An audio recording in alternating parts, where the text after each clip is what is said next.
muncul dari akumulasi berbagai persoalan struktural, historis, dan sosial yang tidak pernah diselesaikan secara tuntas.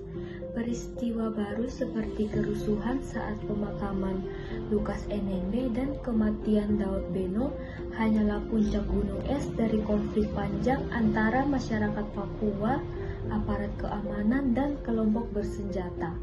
Akar persoalan mencakup konflik masa lalu yang diabaikan, seperti sengketa tanah adat, akibat program transmigrasi era Soeharto. Ketidakpuasan terhadap kebijakan pusat seperti otsus dan pemekaran, serta ketidakadilan hukum yang menimbulkan impunitas.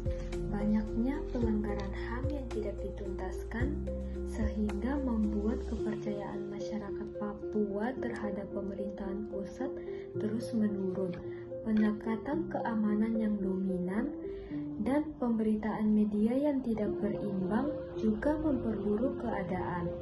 Akibatnya, warga sipil menjadi korban terbesar, termasuk banyaknya pengungsi, kerusakan fasilitas, dan jatuhnya korban jiwa. Jadi, intinya Papua menghadapi tumpukan konflik struktural, ketidakadilan historis, dan minimnya ruang keadilan yang membuat kekerasan terus berulang. Yang bisa menjadi solusi dari masalah yang ada di Papua yaitu menyelesaikan pelanggaran HAM secara adil dan jujur.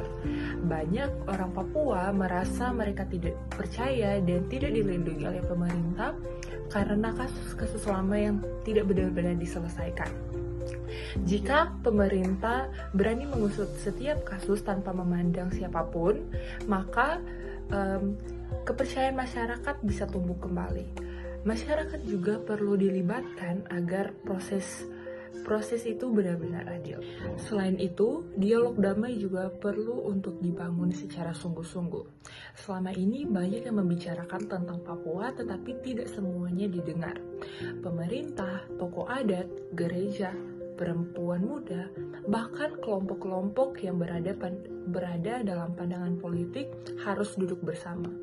Tujuannya bukan untuk saling menyalahkan, tetapi mencari jalan keluar yang menghormati semua pihak. Dialog seperti ini harus dilakukan secara terus-menerus, bukan hanya ketika ada masalah besar. Pendekatan keamanan juga harus berubah. Banyak warga takut karena operasi militer yang ada di dekat pemukiman. Keamanan seharusnya melindungi masyarakat, bukan membuat mereka semakin tertekan. Aparat perlu memahami budaya lokal dan menjalankan tugas dengan cara yang lebih mengutamakan keselamatan warga.